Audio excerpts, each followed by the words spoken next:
안녕하세요. HP 아루바의 기술 담당하고 있는 정규태 이사입니다. 오전에 라이브 데모 세션을 진행을 하기도 했고요. 사실 라이브 데모가 부담감은 되게 많습니다. 왜냐하면 어젯밤에도 잘 돌던 게 아침에 켜면 원래 잘 안 돌아요. 오늘 아침 또 일찍 와서 준비해서 잘 돌았고, 저희가 너무 한 번만 보여드리면 이게 느낌이 없으실까봐 조금 이따 데모를 한 번 더 하도록 하겠습니다. 제가 맡은 시간이 1시간 저희 조용현 부장님이랑 조금 이따 데모까지 할 건데, 한 35분 정도 얘기를 할 거고요. 데모도 한 15분 정도 진행을 할 겁니다. 이제 35분 동안은 이제 무슨 얘기를 할 거냐면, 절반은 무선, 절반은 유선 관련된 얘기를 할 거예요. 또, 앞에 무선 관련된 얘기는 사실, 더 강조드려도 부족할 것 같은데, 사실, IoT라는 게 어떻게 보면 마케팅 용어 같은 거죠. 어떤 기술 자체를 의미하진 않죠. 거기에 뭐 와이파이 기술도 들어갈 수 있고 또 블루투스 기술이나 지그비 기술이나 이런 것들이 들어갈 수가 있어요. 저희 아까 아마 식사하시거나 이따 브레이크아웃 커피 브레이크 되시면 밖에 나가보시면 부스가 있습니다. 가운데 부스 2개가 있는데 그 중에 하나는 블루투스 기반의 위치 측위 같은 관련된 블루투스 기반 솔루션이고요. 또 왼쪽은 그 지그비 기술을 활용한 그런 ESL이라고 하는 그런 기술이에요. 그래서 이따 부스도 한번 제가 서 있을 예정이니까 커피 브레이크 때 방문해 주시면 자세하게 설명을 드릴 거고요. 먼저 이제 올 와이어리스 관련된 얘기를 말씀드리려고 합니다. 부제가 AOS 8.5 그리고 IoT라고 얘기가 돼 있죠. 사실 아루바는 예전에는 저희도 아루바가 가지고 있는 블루투스, 아루바가 가지고 있는 와이파이 기술만 IoT로 이렇게 서포트를 해주던 그런 경향이 많이 있었어요. 그런데 이제 고객분들은 이렇습니다. 저희가 무선 고객분들을 만날지언정 IoT 하시는 부서들은 또 다른 부서분들이세요. 그래서 두 가지 솔루션이 두 가지 벤더가 다른 경우가 굉장히 비일비재했죠. 그런데 고객분들이 그러세요. 그럼 무선 쪽에서 좀 개발을 해주면 안 되나? 플랫폼 쪽에서 개발을 해주면 안 되나? 이런 것들이 굉장히 많이 받던 질문이었고요. 그런 것들을 이제 해결하고자 저희 아루바 OS, 무선의 OS입니다. OS의 8.5 버전부터는 정식적으로 멀티 벤더 IoT 디바이스들을 서포트를 하기 시작을 했습니다. 이제 People Move Networks Must Follow라는 게 저희 아루바의 슬로건이긴 한데 이런 겁니다. 저희는 고객이 원하시는 방향대로 쫓아가려고 노력을 합니다. 저희가 발걸음이 조금 느릴 수는 있지만 항상 그래도 고객이 마지막으로 원하시는 방향을 위해서 노력을 해왔고요. 계속 이제 반복되는 커스터머 퍼스트, 커스터머 라스트 똑같습니다. 이제 고객의 니즈를 최우선으로 삼는다. 그래서 사실 저희가 계속 성장할 수 있었습니다. 왜? 고객분들은 무선을 선택을 하셨으니까요. 액세스망에서는 계속해서 무선을 선택하셨고 그리고 이제는 뭐 남녀노소를 불문하고 스마트폰, 와이파이가 없는 곳에선 살 수가 없죠. 뭐 우리나라만 있는 일이 아니지 않습니까? 글로벌하게 봤을 때도 모두 다 와이파이를 중요하게 생각을 하죠. 그런데 이런 것들이 아까 앞선 세션에 잠깐 얘기했던 BYOD, Bring Your Own Device, 처음에 오피스에 개인 디바이스로 업무를 볼까 말까 했던 그 시대가 이제 지나서 사용자의 니즈만 늘어나는 것뿐들이 아니라 여러 가지 IoT 디바이스들에 대한 니즈까지도 늘어나게 됐다는 거죠. 그러니까 AP가 무선이 해야 될 일이 계속해서 늘어나고 있습니다. 사용자를 더 많이 서포트를 해야 되고요. 그런데 이제 사용자가 들어와서 인터랙티브하게 하는 게 아니라 평상시에도 댁내에 있는 사무실에 있는 여러 가지 스마트 IoT 디바이스들이 무선에 연결돼서 계속 동작을 해야 돼요. 이런 것들을 계속해서 이 무선의 성장 동력이 돼가는 거죠. 자, 이 슬라이드는 이런 겁니다. 와이파이가 스마트를 만났을 때 어떻게 변화가 되는가. 우측 좌측 상단이죠. 좌측 상단에 보시는 건 스마트 사무 공간은 정말 아무것도 아니에요. 뭐 유수의 글로벌 기업들도 그리고 국내 기업들까지도 이제 올 와이어리스 오피스, 사용자가 아무데나 앉아서도 똑같은 환경으로 업무를 보는 것들, 이런 것들은 정말 이제 우리 삶의 일부분이 될 것 같습니다. 그런데 이제 스마트 상점, 이런 건 이제 어떤 게 있을까요? 요즘에는 상점에 있는 이 리테일 마켓에 있는 예를 들어 커피숍이라고 할게요. 커피숍의 메뉴 매대 같은 것들 다 디지털로 바뀐 거 아세요? 다 디지털로 바뀌었습니다. 왜 바꿨는지 아세요? 예를 들어 뭐 한국에 한 3,000개의 지점이 있는 커피숍이라고 할게요. 근데 그 커피숍에 신규 메뉴를 출시를 하는 겁니다. 신규 메뉴를 출시해서 한번 메뉴판에서 바꾸는 그 비용이 그냥 수작업으로 하거나 오프라인으로 하는 것보다 디지털로 처리를 했을 때 그냥 원클릭하면 바뀌는 거예요. 자, 요즘에 뭐 이마트, 롯데마트, 대형 마트들 있으시죠? 대형 마트들 가보시면 요만하게 플래그가 바뀐 거 아세요? 이 가격표가 바뀌었어요. 가격표 같은 것들이 바꿨는데 이런 뉴스는 어디서 왔냐면 굉장히 오기입이 많대요. 그리고 프로모션 같은 것들을 해야 되는데 딱지는 프로모션 해놨는데 계산하러 가면 이거 프로모션 기간 끝났습니다. 비일비재해요, 우리 삶에. 그런데 이런 것들을 디지털로 관리를 해버리니까 시스템에서 원클릭하면 매대에 있는 가격표가 다 바뀌어요. 이런 것들이 말 그대로 스마트 상점의 실제 그런 사례인 거고, 여러분들이 자주 가시는 마트에 주의 깊게 보시면 그것들을 지금 당장 보실 수가 있으세요. 자, 스마트 공장, 뭐 스마트 팩토리가 될 수도 있고요. 이제 물류센터들, 아루바는 사실 물류센터에 와이파이를 굉장히 많이 공급하는 편인데, 물류센터들 또는 공장들은 이런 것들을 많이 하십니다. 그 실내 치기 같은 것들을 많이 하세요. 로봇 같은 것들이 자동화돼서 동작을 해야 되는데, 이 실내 치기는 어떻게 과연 동작을 시킬 것인가? 단순히 와이파이로 쓸 것인가? 단순히 블루투스로 쓸 것인가? 지그비로 쓸 것인가? 이거 다 통합해서 쓸 것인가? 이런 것들을 같이 고민을 하게 되시는 거죠. 스마트 공장에 저희가 이제 또 하나 오퍼해드릴 수 있는 이런 옵션들이 뭐냐면, 이 스마트 공장을 하고 있는데 요즘에 저희 어떤 분들께서는 이 로봇 하시는 분들이 많이 있으세요. 산업용 로봇들. 이제 산업용 로봇들은 이 위치 정보가 굉장히 정확해야 됩니다. 굉장히 정확한 정밀도를 필요로 해요. 그래서 필요로 하는 게 뭐냐면, 이제 와이파이에서 11MC라고 하는 이 위치 기반 추가적으로 이제 저희가 론치할 이런 프로토콜들이 있으면 실내에서 아주 정확한 위치 추기가 가능해진다는 겁니다. 그러면 팩토리 안에서 이제 무인 로봇화, 산업 로봇화 같은 것들이 현실화될 수가 있다는 거죠. 스마트 병원은 어떨까요? 스마트 병원은 이런 것들이 있습니다. 뭐 와이파이는 프리죠. 이제 방문객들 또는 뭐 방문객들도 있지만 또는 입원하신 환자분들, 이분들도 와이파이를 계속 쓰셔야지 시간이 잘 가잖아요. 병원에서.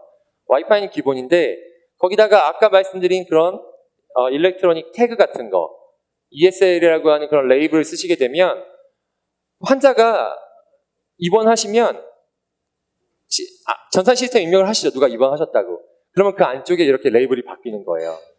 병동 503호에는 정규태님이 입원하셨습니다. 이렇게 바뀌는 거예요. 이런 것들까지도 모두 자동화 해내는 것들이 실제 트렌드라는 거죠. 자, 아루바에서는 이런 것들을 모두 서포트하기 위해서 계속해서 무선의 이 기능들을 확장을 해나가고 있습니다. 아루바 AOS 8, 저희는 대부분의 많은 기존 아루바 고객분들은 아루바 OS 6라는 것들을 쓰고 계세요. 그런데 아쉬운 소식은 이제 얼마 지나지 않으면 분명히 그건 End of Support, EOS를 할 겁니다. 그리고 AOS 8을 쓰셔야 되는 거죠. AOS 8은 AOS 0부터 1, 2, 3, 4, 5까지 온 굉장히 숙성된 솔루션이기도 합니다. 거기다가 보시는 것처럼 굉장히 중요한 기능들을 가지고 있어요. 아침에 잠깐 말씀드렸듯 컨트롤러 기반으로 동작을 하는데 컨트롤러가 죽어도 계속해서 서비스할 수 있는 이런 기능들 뿐만 아니라 보안적인 기능들, 편의적인 기능들이 계속해서 강화되고 있습니다. 이런 것들을 이제 하나하나 짧게 짚어보려고 합니다. 그 아루바에 이런 기능들이 있습니다. 멀티존이라는 기능인데 이건 물리적인 AP 하나를 가지고 논리적으로 두 개의 컨트롤러에 완전히 분기시키는 기술이에요. 물론 금융권에서 이미 고객 한 분이 계신데 이런 겁니다. 사내 이 게스트 와이파이와 사내 와이파이는 컨트롤러도 완전히 달라야 돼 라고 하셔서 이런 멀티존을 쓰시기도 하세요. 또 한 사례로는 이런 게 있습니다. 그룹 사이트인데 사실 대기업은 그룹은 합병하기도 하고 쪼개기도 하죠. 그런데 계열사가 원래 컨트롤러를 따로따로 쓰고 있으셨다고 할게요. 무선 정책이 두 개가 달라요. 그죠? 근데 합병하신 거예요. 근데 새로운 걸 써라라고 알려주기보다는 오케이, 이 AP를 이쪽도 같이 터미네이션 시켜. 같이 서비스를 해. 라고 하시면 사용자가 아무런 어떤 시행착오도 없이 뭔가 러닝커브라고 하는 기간도 필요 없이 바로 똑같은 와이어리스 환경을 쓰실 수가 있게 되는 거죠. 이럴 때 이제 멀티존이라는 기술이 굉장히 유용하게 쓰이는데 뿐만 아니라 이제 컨트롤러가 AP는 분명히 물리적인 한 공간에 있고 컨트롤러는 양단에 이렇게 나뉘어져 있을 거지 않습니까? 그럼 망을 또 어떻게 안전하게 연결시킬 것인가 이런 것들은 이 웬 구간에서 이미 많이 쓰고 계신 IPsec 터널링 방식을 통해서 웬 구간을 통해서도 이렇게 분기가 된다. 이러한 기능들이 이제 AOS 8에서 강점으로 내세운 기능이기도 합니다. 이제 또 한 가지 기능, 컨트롤러 클러스터링이라는 기술인데요. 모빌리티 마스터라는 게 있습니다. 이건 흔히 말하는 컨피규레이터. 아침에 보셨던 넷 에디시라는 게 스위치들 여러 모듈들을 한 번에 설정했다라고 하면 이 모빌리티 마스터라고 하는 건 여러 가지 컨트롤러들을 한 번에 설정하고 제어할 수가 있어요. 그리고 그 컨트롤러들은 똑같이 클러스터링이라는 기술을 통해서 아까 보셨던 무장애 기술, 물론 컨트롤러가 다 죽으면 다운됩니다. 하지만 컨트롤러를 2중화, 3중화, 4중화 당연히 중요도가 높아지기 때문에 단순히 2중화가 아니라 3중화, 4중화 하시는 거예요. 그리고 컨트롤러가 페일이 나도 서비스 유지 이렇게 하시게 되는 거죠. 뿐만 아니라 컨트롤러가 뭐 액티브 스탠바이 방식 이런 거 저희는 생각하지 않습니다. 왜냐하면 액티브 스탠바이 방식을 쓰시면 그러세요. 스탠바이 계속 놀고 있네. 이런 얘기 하죠. IT 사고가 안 나면 IT팀 뭐해? 라고 한대요. IT팀 사고가 나면 IT팀 뭐해? 라고 얘기를 한대요. 그런 식으로 논다는 것들에 대해서 우리는 약간 어떤 제약, 왜 뭐하러 스탠바이를 사야 돼? 이런 얘기를 하시죠. 그렇기 때문에 아루바의 클러스터링 기술은 기본적으로 액티브의 기능들을 가지고 있다라는 겁니다. 또 한 가지, 컨트롤러 업그레이드 기능. 이것도 굉장히 재밌는 기능입니다. 예를 들어, 요 지금 공간에는 AP를 5대를 설치를 해서 서비스를 하고 있습니다. 서비스를 하고 있는데, 만약에라도 어쩔 수 없는 이유로 저희가 컨트롤러 OS 또는 AP의 OS를 바꿔야 돼요. 그러면 예전 같은 경우는 OS 업그레이드 하면 AP 5대가 한 번에 쫙 업그레이드가 돼버렸거든요. 근데 이런 것들을 라이브 업그레이드라는 기능, AOS 8에서 제공하는 라이브 업그레이드라는 기능을 쓰시면 AP가 서로를 볼 수가 있습니다. 자기 공간에. 그러면 자기들끼리 스케줄링을 해요. 그래서 1, 2, 3, 4, 5번 AP가 있으면 오케이, 일단 1번, 4번 재부팅하자. 1번, 3번 재부팅하자. 그러면 2번, 4, 5번 계속 서비스를 하죠. 그리고 셀프 힐링이라고 해서 RF가 줄어들면 AP들은 커버리지를 늘리죠. 그런 식으로 서비스를 지속을 하죠. 재부팅된 AP가 올라오면 나머지 AP들이 재부팅합니다. 이런 라이브 업그레이드 기능을 통해서 말 그대로 인서비스 업그레이드를 하실 수가 있게 된다는 거죠. 또 한 가지, 인서비스 업그레이드라는 건 뭐냐면 아까 저희 홍진표 이사님이 11AX를 잘 쓰시려면 11AX AP끼리 붙어 있어야 된다고 말씀하셨죠. 그럼 이제 클라이언트 매치라는 기술을 통해서 11AX끼리 다 붙어 있어야 되는 거거든요. 이런 것들, 뭐 애플리케이션을 분석하는 기능들, API 관련된 기능들, 이런 것들은 OS의 재부팅 없이도 그 피처만 업그레이드 할 수 있어요. AP의 재부팅도 필요 없습니다. 그냥 피처, 시그니처 자체만 업그레이드 할 수 있는 이런 기능들도 들어오게 됐고요. 그리고 모빌리티 마스터가 멀티 컨트롤러의 버전을 관리할 수 있습니다. 예전에 컨트롤러가 한 대니까 컨트롤러 재부팅 OS 업그레이드 하면 전체 막 AP 다 업그레이드 해야 되고 컨트롤러 클러스터 다 업그레이드 해야 되고 이렇게 했죠. 근데 그런 것들이 아니라 컨트롤러 사이트 A, 컨트롤러 사이트 B 각각의 버전들을 따로따로 관리하실 수 있으세요. 모빌리티 마스터 한 대에서 멀티 버전을 서포트도 할 수 있게 된다는 거죠. 저희가 전반적인 저희 슬라이드를 요즘에 보시면 이 API가 동그랗게 표시가 돼서 각 시스템별로 이렇게 연계가 다 되어 있습니다. 그 AOS 8에서는 아루바 컨트롤러에서 제공하고 있는 모든 기능들을 API 형태로 제공을 하고 있어요. 이게 어디서 좋아하시냐면 판교에 있는 개발력이 있으신 고객분들은 굉장히 좋아하세요. 예를 들어 어떤 동적인 정책을 만드시고 싶다는 거예요. 상황에 맞게 뭐 어디가 다운되면 어떤 라우팅을 바꾼다거나 또는 사용자에 대한 트래픽 제어를 한다거나 이런 것들을 하고 싶은데 사실 이 소프트웨어 디파인드라는 건 한계가 있죠. 오픈플로우 뭐 이런 것들 한계가 있죠. 뭐 되고 안 되고 막 맞추기 힘들죠. 근데 그 개발자분들은 REST API를 되게 잘 아세요. 그러니까 자기가 사용하시고 계신 플랫폼 안에서 개발 뚝딱 해가지고 컨트롤러 API는 이거 가져다가 꽂고 어떤 거 스위치 API 여기다 꽂고 그리고 본인들이 직접 오케스트레이션 하세요.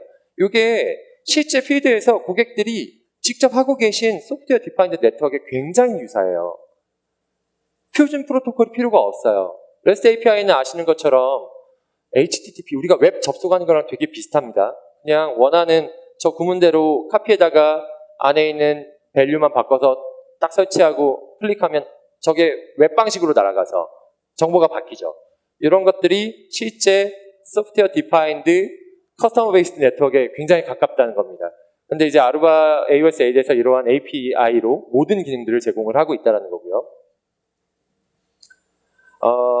이번에는 진짜 AOS 8.5, 8.5에서 제공하는 이제 계속해서 론치하는 기능들인데 저희가 IoT 기능을 계속해서 강화를 하고 있습니다. 요거는 이제 뭐냐면 저희 오전에 저희 CTO 파타께서 하셨던 토트넘 하스퍼 오피셜 앱이에요. 그걸 실행을 해보시면 이제 이런 앱들이 나오죠. 이런 앱의 유스 케이스는 기존에 계속 말씀드려 왔습니다. 이제 이 로열티가 있는 고객분들이 토트넘 하스퍼 시즌권을 사셨을 때 물리적인 티켓이 아니라 이제 앱으로 쓰시는 거예요. 들어갔을 때 앱으로 바코드를 찍고 들어간다는 거죠. 그리고 인시트 딜리버리 이런 것들 말씀드렸죠. 그리고 비컨을 활용해서 실제 저 토트넘 하스퍼 경기장에도 뉴 빌딩에도 저희가 AP들이 아루바 AP들이 들어가 있고 다 비컨들을 내장을 하고 있거든요. 그래서 그 비컨의 시그널을 가지고 인도어 내비게이션 기능들을 활용을 하고 있어요. 자, 또 한 가지는 이제 앞서 말씀드렸던 지급이를 가지고 스마트 상점, 스마트 하스피탈들이 어떻게 활용을 하고 있는가라는 겁니다. 저 태그는 왼쪽에 저 스마트 태그는 굉장히 종이 재질에 가깝게 보이게 해주는 거기도 한데요. 한 12인치, 13인치 정도 됩니다. 저런 것들은 보통 병상에 붙여놓고 하시기가 되게 좋죠. 또 우측에 이거 실제 한글로 되어 있죠. 저게 지금 흔히 말하는 일렉트로닉 쉘프 레이블리스라고 하는 그 이 태그죠. 이 태그. 저런 것들을 실제로 쓰고 계세요.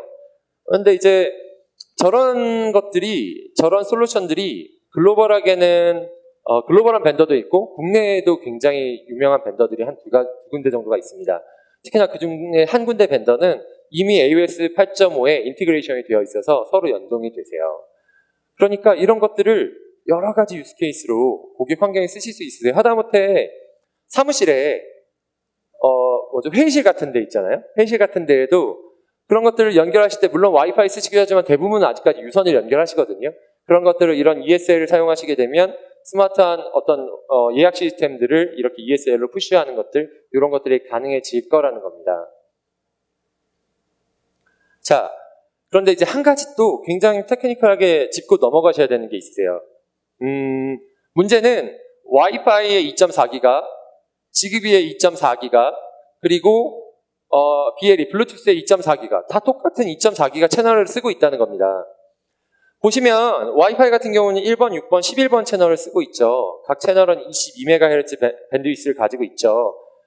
그리고 굉장히 넓은 네트워크를 갖고 있어서 대용량의 데이터를 보냅니다. 반면에 이제 BLE나 지그비는 저전력이기도 하고 데이터 양을 많이 보내지도 않아요. 그래서 상단에 보시면 이것들 지그비와 블루투스와 와이파이를 다 따로 구축을 해서 다 한 군데 두시면 분명히 각각의 채널들을 자기들 마음대로 쓰시면서 무한한 간섭을 일으킬 거예요. 근데 잘 보시면 상단의 지그비 같은 경우는 15번 채널, 20번, 25번, 26번 채널 같은 경우는 와이파이의 1번, 6번, 11번과 겹치지가 않습니다. 또 BLE 같은 경우는 이제 애드버타이징 채널이라고 얘기하는 37번, 38번, 39번 채널도 와이파이랑 겹치지 않으세요. 그래서 아루바의 AP에서는 현재 2.4기가의 와이파이 서비스도 하고 있으면서 동시에 블루투스를 직접 서비스를 하고 있고 저희 AP515 시리즈 같은 경우는 이제 지그비까지도 서포트하기 위해서 칩셋이 하드웨어 인티그레이션이 되어 있죠. 포인트는 제대로 된 2.4기가를 지그비를 쓰던 블루투스를 쓰시던 AP를 쓰시던 분명히 한 플랫폼 안에서 관리가 되셔야 된다는 겁니다. 그렇지 않으면 서로 네 문제야 내 문제야 탓하다가 제대로 된 서비스, 와이파이도 지그비도 블루투스도 다 안 될 거라는 거죠.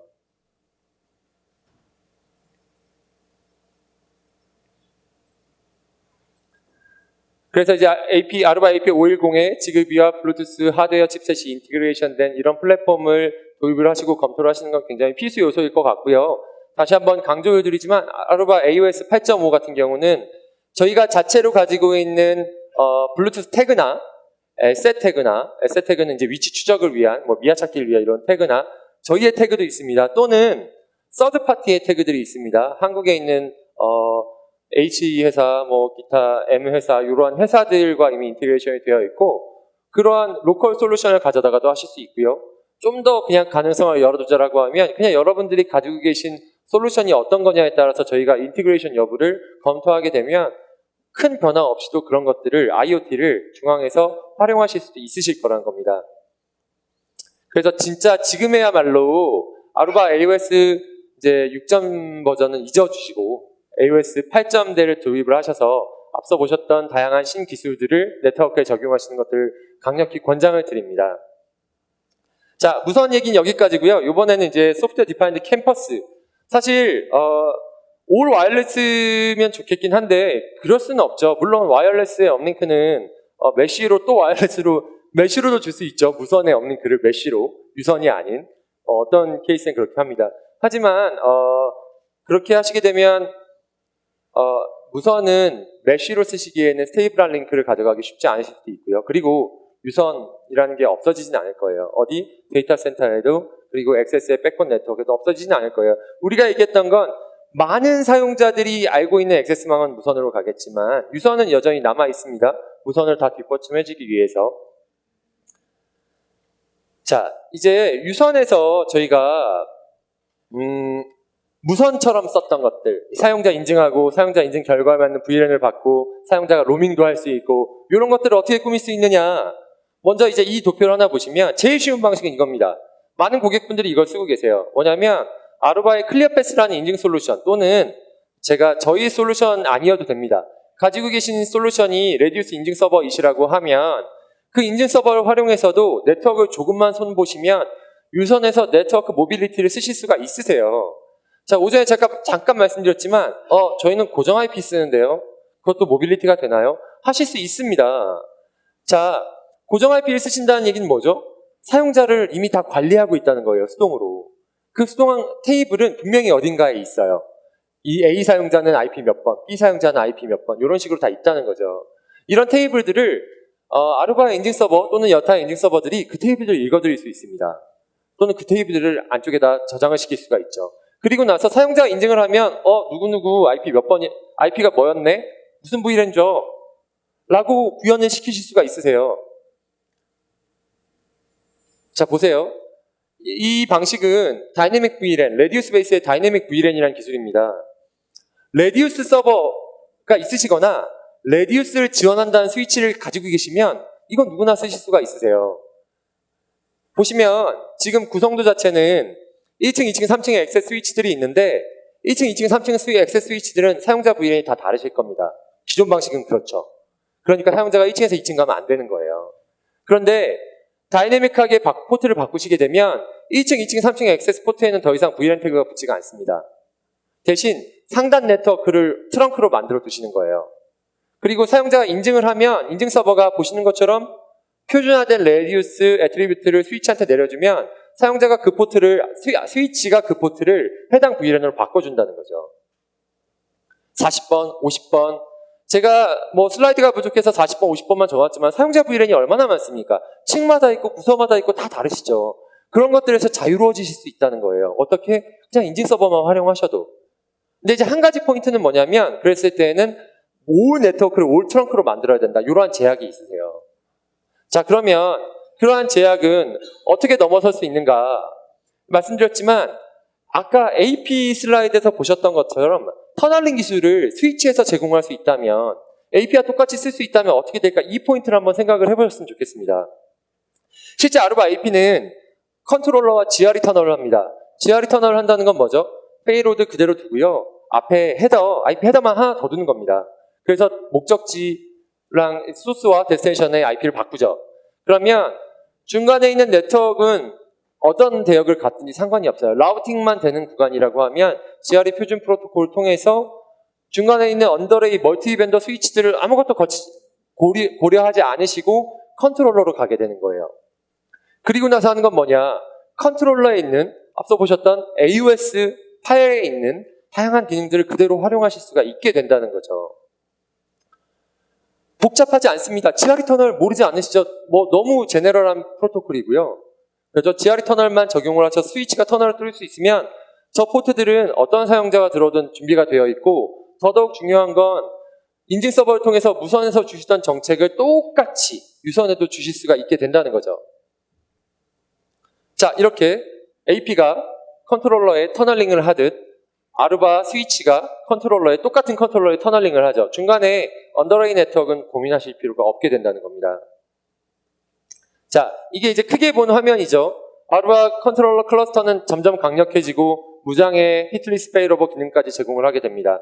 자, 언더레이 멀티밴더, 저희는 여기에 대해서는 특별히 말씀드리지 않습니다. 그냥 편리한 거 설치하시거나 기존에 가지고 계신 인프라를 그대로 다 두시면 돼요. 중간 네트워크, 매니지먼트 네트워크의 사용자 VLAN이 뭐야? 이런 얘기를 하실 거 없어요. 그냥 매니지먼트 VLAN만 두시면 돼요. 나머지는 다 L3 통신입니다. 이 액세스 스위치들도 터널링을 맺고 있고요. 인증 서버랑 L3 통신을 하거나 GRE L3 통신하거나 이게 다예요. 이게 진짜 언더레이와 오버레이를 완벽하게 분리시킬 수가 있는 거죠. 자, 이렇게 터널링이 될 거고요. 다시 한번 강조를 드리지만 이 포인트, 위크 포인트가 뭐죠? 이렇게 되면 모든 트래픽이 컨트롤러로 간다는 거죠. 그러면 당연히 고민을 하셔야 되는 게 컨트롤러가 장애가 나면 어떻게 할 것인가. 그렇죠?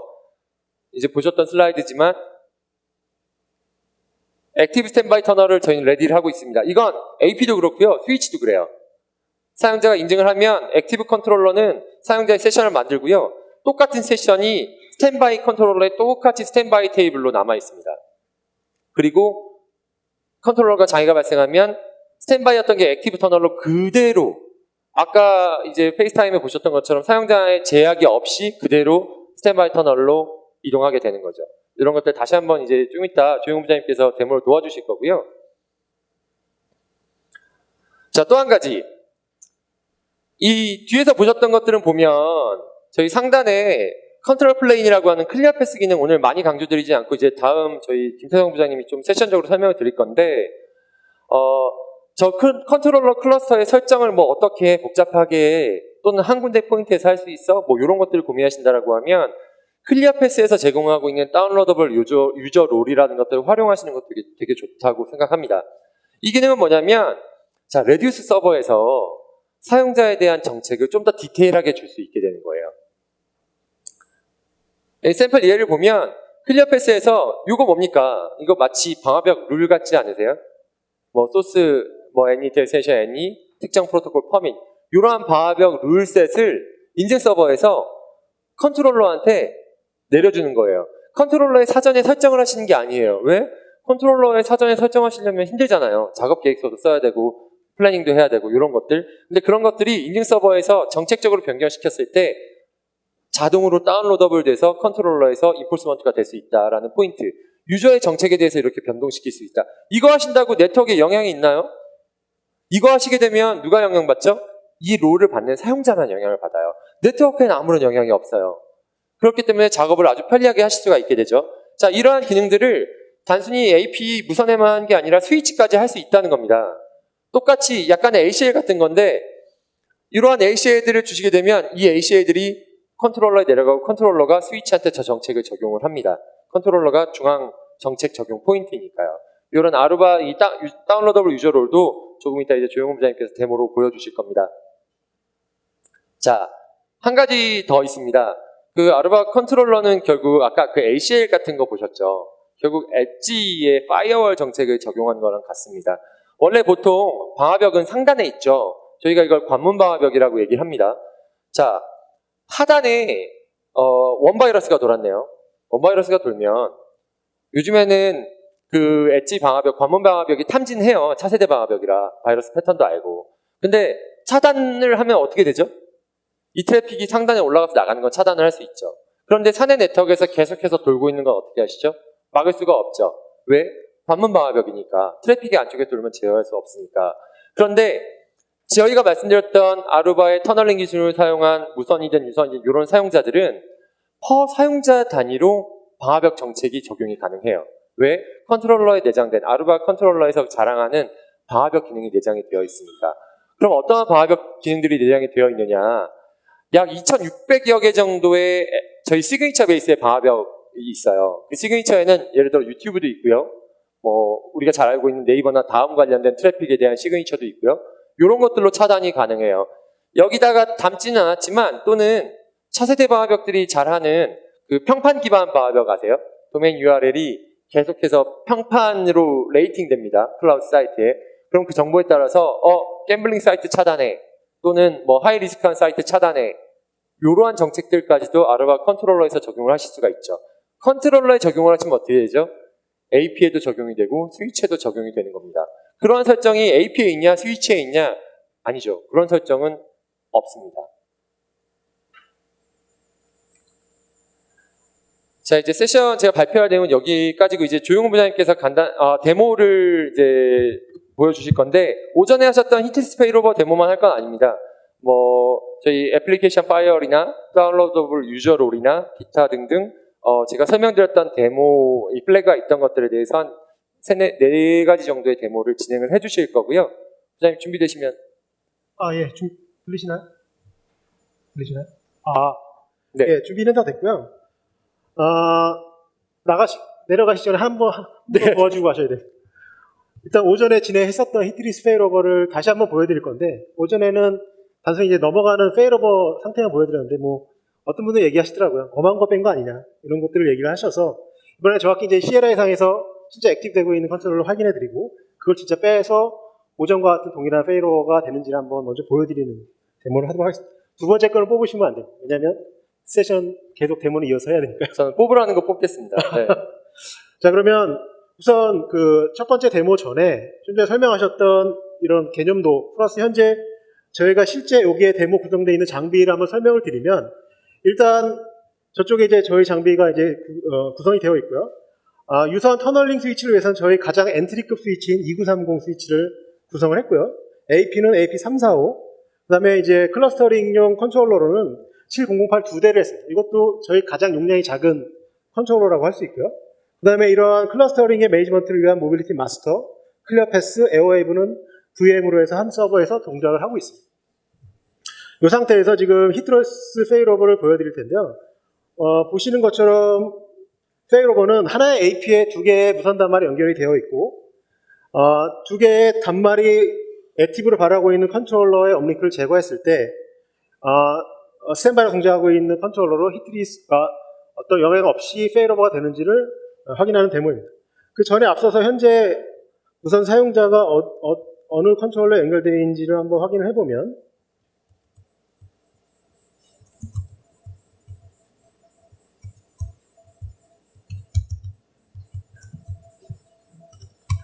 보시면 좌측은 컨트롤러 1이고요. 우측은 컨트롤러 2입니다. 현재는 유저 테이블이 이제 컨트롤러 2에 다 연결되어 있는 걸 확인할 수가 있는데요. 이 의미는 모든 단말은 컨트롤러 2를 액티브로 바라보고 있는 상태라고 보시면 됩니다. 그러면 아까 이제 잠깐 설명하셨던 스탠바이 세션에 대해서는 어디가 가지고 있는지를 확인할 수 있는 명령어가 있는데요. 스탠바이라는 명령어를 더 추가하시면 현재는 컨트롤러 1이 모든 사용자에 대한 세션을 백업으로 가지고 있다고 보시면 됩니다. 그렇다는 얘기는 컨트롤러 2를 제거했을 때 모든 사용자의 세션은 컨트롤러 2로 넘어온다는 거죠. 이 상태에서 저쪽에 준비되어 있는 아이폰으로 한번 페이스타임을 실행해 보도록 하겠습니다. 한 번 더 하는 게 이게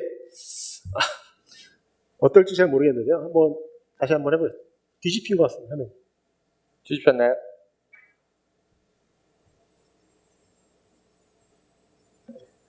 그 상태에서 컨트롤러 2번에 업링크를 제거해 주시면 됩니다. 잘 보이시나요? 오전에 제 1번을 제거했었던가요? 예. 그래서 지금 2번으로 다 넘어가 있는 상태죠. 2번 제거하겠습니다. 예. 보시는 것처럼 이미 페일오버가 되었고요. 그 상태에서 이제 컨트롤러의 상태를 확인해 드리면 모든 유저 테이블들은 컨트롤러 1으로 넘어온 걸 확인할 수가 있어요.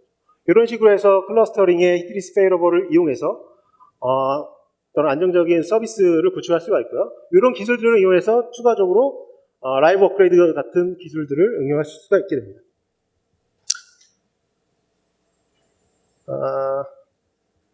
그럼 이어서 두 번째 데모를 지금 데모는 총 4개가 준비되어 있는데 지금 하나를 이제 소개시켜 드렸고 아까 기술적으로 설명하셨던 내용에 대해서 데모를 간단하게 보여드리는 형식으로 진행을 하겠습니다. 두 번째 데모는 지금 아까 구성도에 보신 것처럼 유선, 무선 그 장비에 대해서 컨트롤러로 터널링 구성이 지금 현재 되어 있는 상태고요. 그러면 이제 그 유무선 터널링 사용자에 대한 부분을 각각의 스위치라든가 컨트롤러에 미리 설정해 놓은 롤에 의해서 정책을 제어하는 것이 아니고 클리어 패스에서 사용자 인증 단말에 대한 결과에 따라서 자동으로 정책을 정의해주는 다운로더블 롤 정책에 대해서 한번 데모를 보여드리겠습니다. 가장 간단하게는 유무선을 다 구성할 수는 있지만 무선 같은 경우는 이미 이제 아루바에서 잘하던 플레이였기 때문에 유선 스위치에 적용을 해서 유선 스위치의 인증 단말이 용이라는 계정으로 로그인하면 allow, 테드라는 계정으로 로그인하게 되면 특정 데스티네이션으로 차단하는 정책을 다이내믹하게 클리어 패스에서 억셋 스위치 혹은 컨트롤러로 내려주는 데모가 되겠습니다. 구성상으로 보시면 클리어 패스가 이 사용자의 인증 결과에 따라서 정책을 컨트롤러 혹은 유선 스위치로 내려주게 되는 데모가 되겠습니다.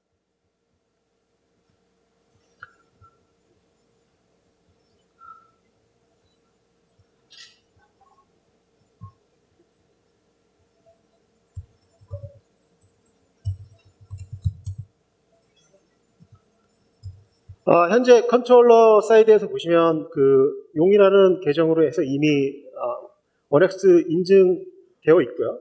이 사용자는 유선 사용자입니다. 유선 사용자인지를 알 수 있는 이유는 자세하게 보시면 여기에 터널드 유저 801.원엑스라고 표시가 되어 있는데 이렇게 표시된 사용자는 무선에서 원엑스 인증에서 붙은 사용자가 아니고 유선 스위치의 원엑스 인증을 통해서 터널링을 통해서 컨트롤러에 연결된 사용자로 보시면 될 것 같고요.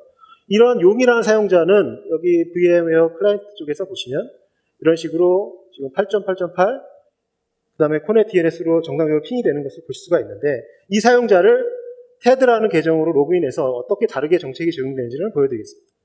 먼저 사용자의 접속을 끊기 위해서 인터페이스를 다운을 시키고요.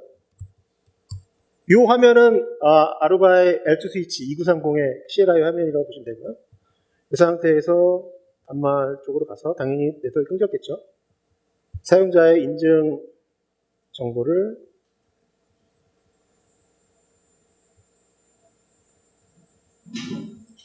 테드라고 변경을 해보겠습니다.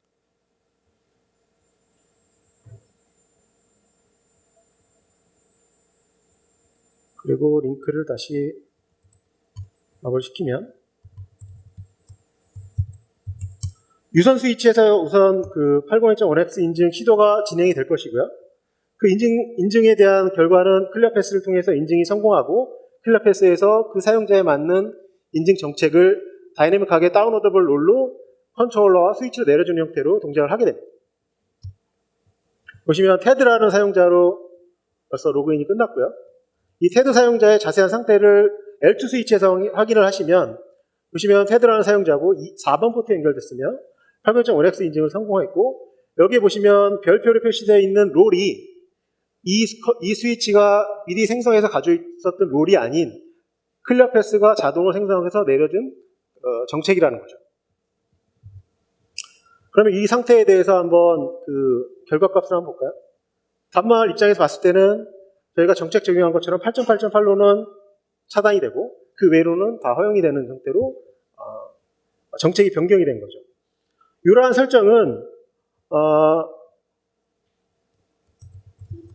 컨트롤러에서도 같이 확인이 되고요. 왜냐하면 모든 사용자의 트래픽은 컨트롤러에서 처리를 하고 있기 때문에 컨트롤러에서 봤을 때도 마찬가지로 유선 사용자에 대한 롤 정책이 이런 식으로 다이내믹한 롤이 받은 것을 확인하실 수가 있습니다. 이러한 설정은 클리어 패스의 설정에 의해서 가능한데요. 클리어 패스의 폴리시에서 다운로더블 이라는 롤의 설정에 의해서 AOS 스위치의 설정 값에 롤을 스태틱하게 줄 수도 있고요. 다이내믹하게 다운로더블 롤로 여기 미리 정의된 롤을 어사인할 수가 있고요. VLAN 정보 혹은 스태틱한 ACL 정책을 클리어 PS에서 설정한 후에 이러한 것들을 롤 베이스로 해서 자동적으로 유선 스위치에 적용할 수 있게 되게 됩니다. 여기까지 해서 다운로더블 정책에 대해서 한번 데모를 시켜드렸고요. 세 번째 데모는 그러면 다 좋은 거죠. 어떤 그 유선 스위치를 무선 AP와 동일하게 모든 사용자의 트래픽을 컨트롤러로 보내서 컨트롤러에서 제어를 하면 굉장히 그 기존에 무선에서 하던 여러 가지 보안 정책을 적용할 수가 있는데 여러 가지 예외사항이 나올 수가 있습니다. 유선 스위치의 사용자가 어떤 사용자는 컨트롤러로 가야 되지만 어떤 특정한 사용자, 특정한 단말들은 로컬에서 반드시 통신해야 되는 경우가 있을 수가 있는데요. 이런 경우에도 마찬가지로 클리어 패스에서 사용자의 디바이스를 분류하고 분류된 어떤 결과값에 의해서 로컬 통신을 요하는 단말이라든가 계정에 대해서는 스위치의 로컬 VLAN을 할당받고 스위치에서 자체적으로 트래픽을 처리하는 형태로 할 수 있다는 거죠. 그래서 이번에 데모는 지금 기존의 용이라는 계정과 테드라는 계정은 클리어 패스에서 터널링돼서 컨트롤러 가게끔 설정이 되어 있었고 클리어 패스에서 이제 로컬 1이라는 계정이 있는데 이 로컬 1의 계정에 대해서는 로컬 스위칭을 하게끔 정책을 구현해 놓고 로컬 1으로 로그인했을 때는 트래픽 인증이 완료된 후에는 트래픽 처리를 로컬에서 처리하는 형태로 이제 동작을 하게 되는 거죠. 이러한 설정을 하기에 앞서서 현재 테드라는 사용자가 지금 유선에서 연결이 됐죠. 터널링을 통해서 컨트롤러까지 왔는데요. 그럼 이 테드라는 사용자는 어떤 VLAN으로 할당되어 있는가 먼저 확인을 해보겠습니다.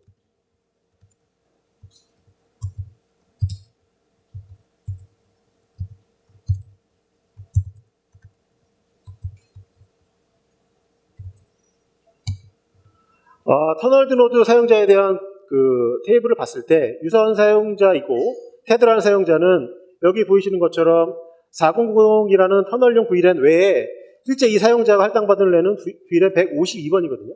이 VLAN 152번은 어디 있을까요? 당연히 컨트롤러에 있겠죠. 컨트롤러에 있는 VLAN으로 할당을 받은 것이고요. 그렇기 때문에 유선 스위치에 연결되어 있지만 사용자의 네트워크 정책은 컨트롤러 사이드에 있는 정책을 따라간다는 거죠. 그런데 이런 케이스가 아니고 이 스위치, L2 스위치의 로컬에 있는 VLAN, 여기 보시면 실제 유선 단말에 연결되어 있는 스위치에는 152번이라는 VLAN은 없죠. 그렇죠? 이 얘기는 뭐냐면 오버레이 통신을 통해서 컨트롤 사이드에 있는 네트워크를 적용받았다는 것이고 지금 케이스에서는 로컬 1이라는 사용자는 인증 후에 컨트롤러의 네트워크 정책을 받는 것이 아니고 2930 스위치의 VLAN 151번을 할당받고 VLAN 151번은 이 L2 스위치에서 바로 로컬 처리하는 형태로 동작하는 것을 보여드리겠습니다. 이렇게 하기 위해서는 마찬가지로 사용자 접속을 한번 끊어서 사용자의 계정 정보를 변경을 먼저 해야 되고요. 이번에 사용자는 한 PC에서 계속 하는 겁니다. 이 PC에서 이번에는 계정을 로컬 1이라는 계정으로 로그인을 해보겠습니다.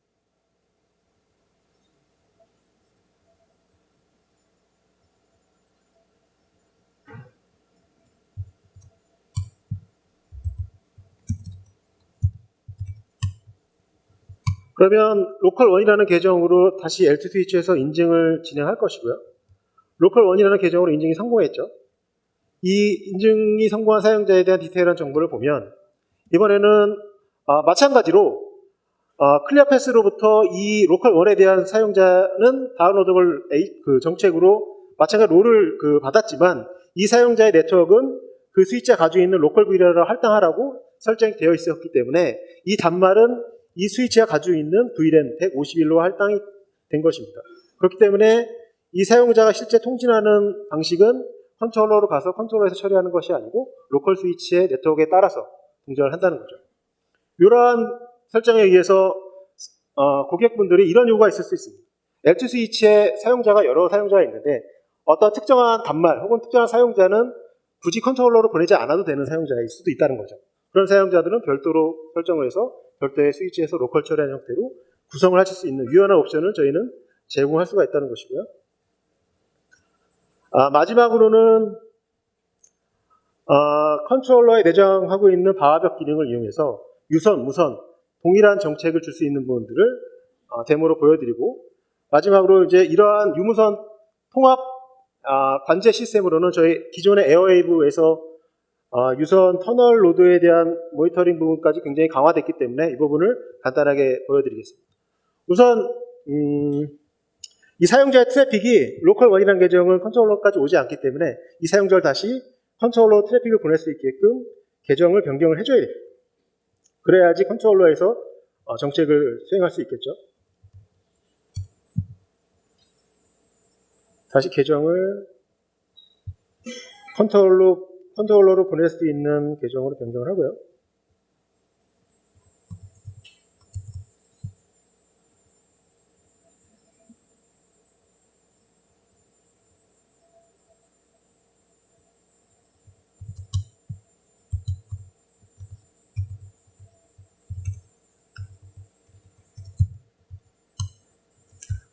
용이라는 계정으로 로그인이 됐죠.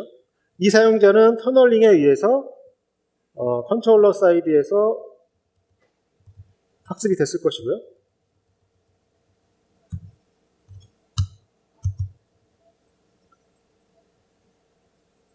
그러면 이 사용자에 대해서 컨트롤러의 방화벽 기능을 이용해서 어플리케이션 제어하는 형태의 데모를 한번 보여드리겠습니다. 우선 이 단말은 정상적으로 지금 통신을 하고 있고요. 지금 이 단말에서 유튜브를 실행하고 있습니다. 지금 흔히 얘기하는 ACL로 정책을 적용하는 것이 아니고 어플리케이션을 근간으로 해서 제어하는 방식을 보여드릴 거기 때문에 사용자의 모든 트래픽이 막히는 것이 아니고 유튜브라는 어플리케이션만 막히는 형태의 데모를 보여드리려고 합니다. 이러한 정책 적용을 하기 위해서는 컨트롤러 쪽으로 이동을 해서 컨트롤러의 해당 스위치가 터미네이션 된 클러스터 쪽으로 이동해서 트래픽 분석 쪽을 확인하시면 여러 가지 이제 화면들이 있을 텐데 모든 것을 다 커버하지는 않을 것이고요. 어플리케이션 쪽에서 보시면 여러 가지 이제 현재 사용 중인 어플리케이션들이 보일 겁니다. 그 중에서 지금 저희가 제어를 할 부분은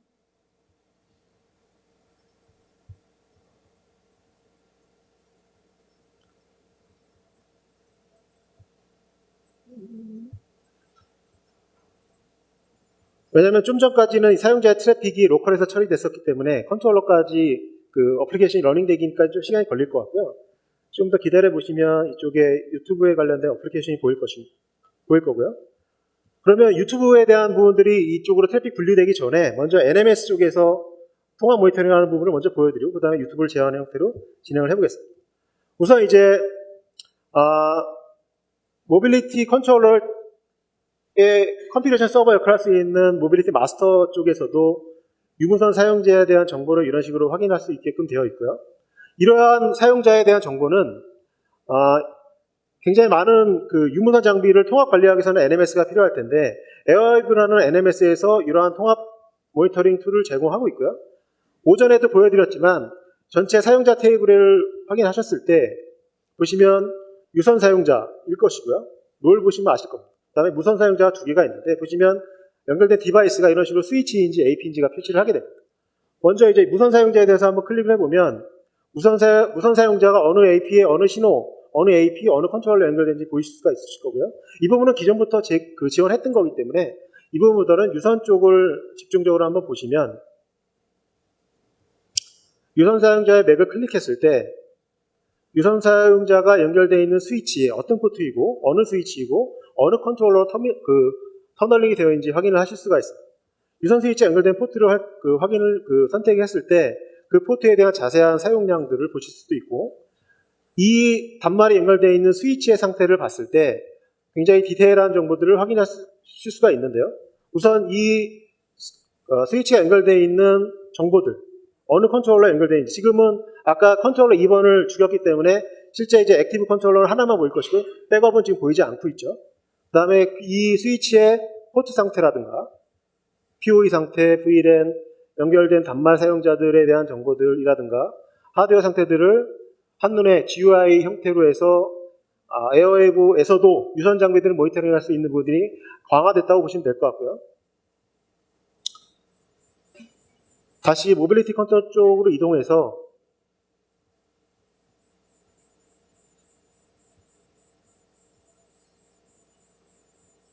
아까는 이제 유튜브 쪽이 없었는데 지금 유튜브 쪽이 이제 방화벽에 의해서 이제 트래픽이 분류가 됐고요. 그러면 사용자 전체 여러 가지 이제 세분화해서 정책을 적용할 수 있겠지만 이번 데모에서는 유튜브 어플리케이션을 어떤 식으로 제어할 수 있는지 부분을 중점적으로 보여드릴 것이고요. 그 두 가지 스텝에 의해서 이 유튜브라는 어플리케이션을 제어하실 수가 있습니다. 먼저 트래픽 분석 쪽에서 여러 가지 어플리케이션 중에 유튜브를 선택하시고 유튜브 쪽에 보시면 이런 식으로 블럭할 수 있는 그 메뉴가 바로 제공이 됩니다. 블럭 어플리케이션을 하게 되면 유튜브 어플리케이션에 대해서만 네트워크에서 제어할 수 있는 메뉴가 제공이 되고요. 블럭을 누르고 실제 적용을 누르게 되면 이 컨트롤러가 관리하고 있는 유선 스위치든 무선 AP든 모든 사용자에 대해서 유튜브가 제어가 되는 거죠. 그러면 실제 단말에서 봤을 때 제어되는 부분을 보면 지금 이제 화면에 나오죠. 이거는 이제 유튜브가 기본적으로 캐시를 하고 있기 때문에 그런 것이고요. 실제 다른 그 동영상을 실행했을 때 이런 식으로 실제 통신이 끊기는 것은 아니고 유튜브에 대한 트래픽만, 어플리케이션만 제어되는 형태로 유무선 네트워크에 대해서 동일한 정책 적용할 수 있는 장점이 생기게 됩니다. 여기까지 해서 제가 보여드릴 수 있는 데모는 마친 것 같고요. 이렇게 해서 저희 세션 2 MFA에 대한 발표와 데모를 마치도록 하겠습니다. 경청해 주셔서 감사합니다.